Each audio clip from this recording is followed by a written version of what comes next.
ओम श्री गणेशाय नमः। नमस्कार मित्रों, आपके अपने YouTube चैनल आस्था की ज्योति में आप सभी का स्वागत है। मित्रों, पिछली कथा में हमने आप सभी को बताया कि किन किन कथाओं के अनुसार चंद्रमा की चमक क्षीण हो गई व उनकी खूबसूरती में दाग नजर आने लगा।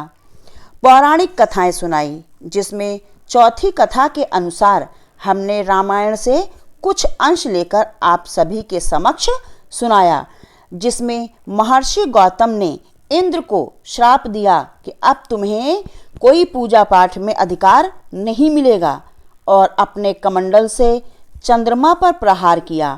कहते हैं कि आज कमंडल का निशान चंद्रमा पर दाग के रूप में दिखाई देता है। फिर महर्षि गौतम कुटिया के अंदर प्रवेश कर गए और निर्दोष अहिल्या को अनंत काल तक शिला रूप धारण करने का श्राप दे दिया। परंतु बाद में जब महर्षि का क्रोध शांत हुआ, तब उन्हें आभास हुआ कि इस सारे प्रकरण में अहिल्या की तो कोई गलती ही नहीं थी, उसके साथ भी तो छल हुआ था। अब महर्षि अत्यंत दुखी थे, परंतु अब क्या हो सकता था। कहते हैं ना, धनुष से निकला तीर और मुख से निकला वचन कभी वापस नहीं हो सकता। महर्षि ने शिला को वरदान दिया कि जब प्रभु श्री राम के दिव्य चरण तुम्हें स्पर्श करेंगे, तब तुम अपने असली रूप में आ जाओगी। इतना कहकर महर्षि वहां से चले गए। युग युग बीत गए, त्रेता युग आया, प्रभु राम का अवतार हुआ। एक बार महर्षि विश्वामित्र राक्षसी ताड़का का वध करने के लिए प्रभु श्री राम और उनके अनुज लक्ष्मण को लेकर वन में पहुंचे।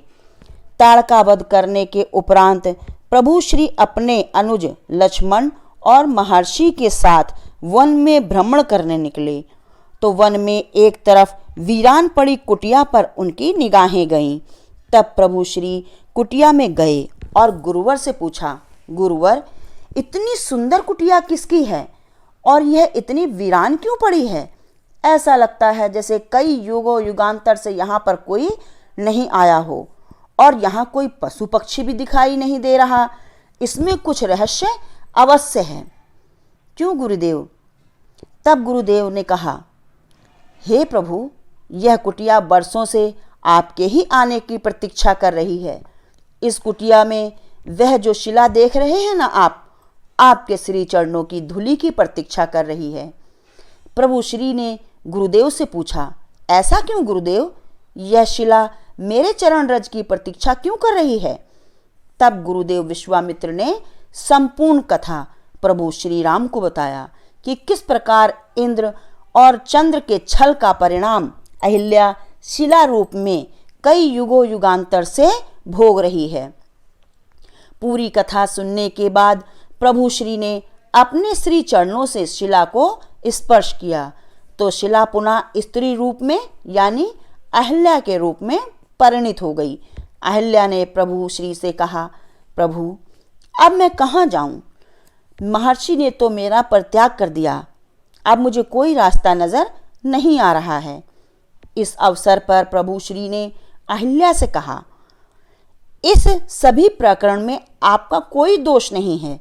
महर्षि गौतम ने भी आपके श्राप का पछतावा है। वे आपसे क्रोधित नहीं हैं, वे भी आपका इंतजार कर रहे हैं। अहिल्या के अपने स्वरूप में आते ही कुटिया में बसंत आ गया।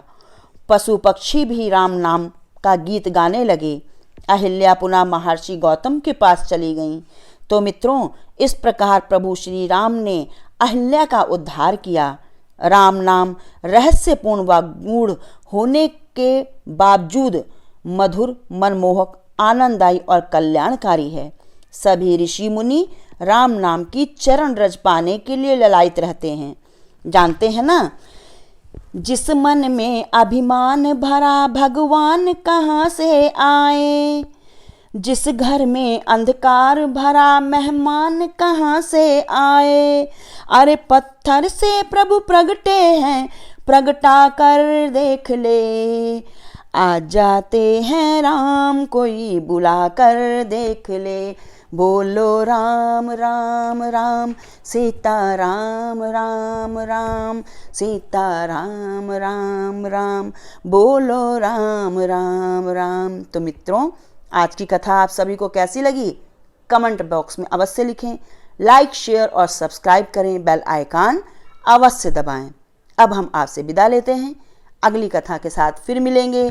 तब तक के लिए जय माता दी। धन्यवाद मित्रों।